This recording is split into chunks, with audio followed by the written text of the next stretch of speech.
అందుకే ఇలాంటి కుట్రలకు తెరలేపి ఓట్లు చీల్చాలనేటువంటి ఉద్దేశంతో వస్తా ఉన్నాడు సోదరులారా.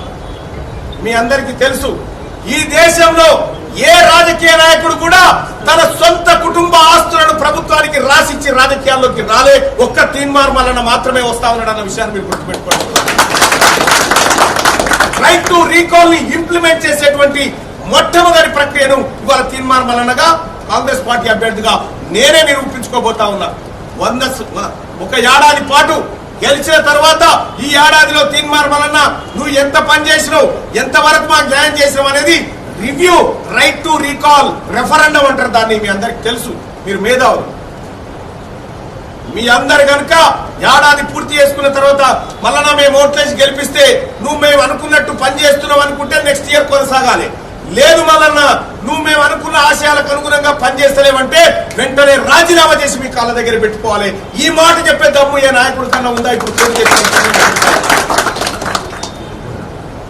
ఇంకా అంతేగా సోదరులారా.